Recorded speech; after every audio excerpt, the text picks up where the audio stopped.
A lot of cross currents, Tom, regarding financials right now. Where do you think we are in that story? A lot of cross currents indeed, Carl. As you point out this morning, the Fed not extending the SLR is a little bit of a surprise, but I think stock selling off is an overreaction of sorts. What the Fed is doing is really giving a vote of confidence that the dynamics that led to it back in the COVID to suspend it isn't there anymore. The Treasury market's fine. Bank reserves are solid. The Fed is buying back bonds. So I view it as a vote of confidence. Now, these stocks have been on fire, so they're due to pull back, but I think it's going to be a buying opportunity.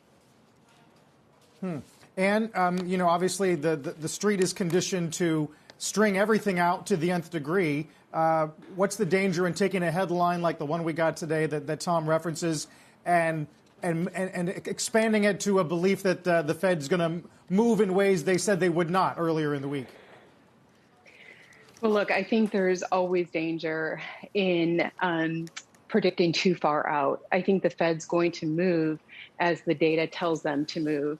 And so, although I do agree with my guest that it's too early to panic about this move, I think the strength in the economy is telling them that they don't have to extend the rule for the banks, and that we're going to see this cyclical recovery continue to be very, very sharp. There's a lot of fuel in the economy from the stimulus plan, from other things, and we're going to see a very, very sharp recovery continue.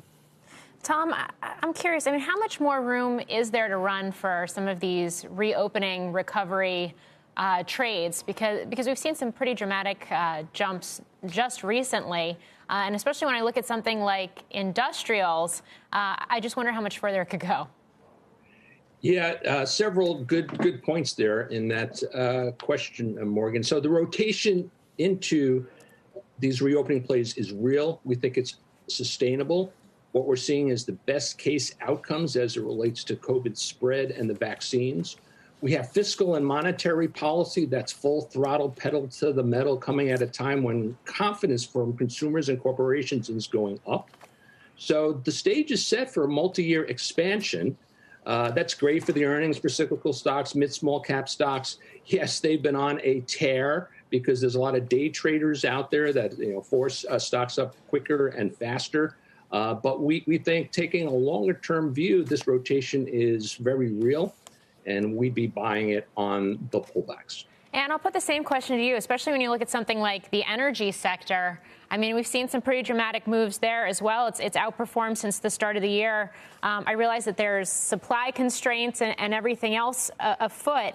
But on the flip side, we just had the IEA earlier this week suggesting that maybe we've already seen peak oil.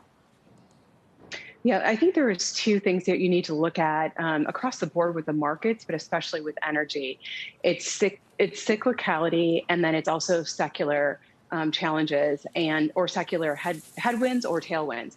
And the energy sector certainly has secular headwinds coming at it, but very strong cyclical tailwinds.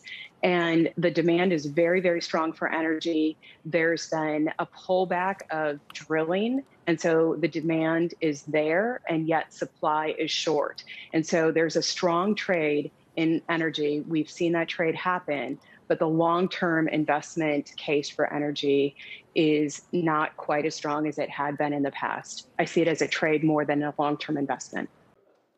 Shepard Smith here. Thanks for watching CNBC on YouTube.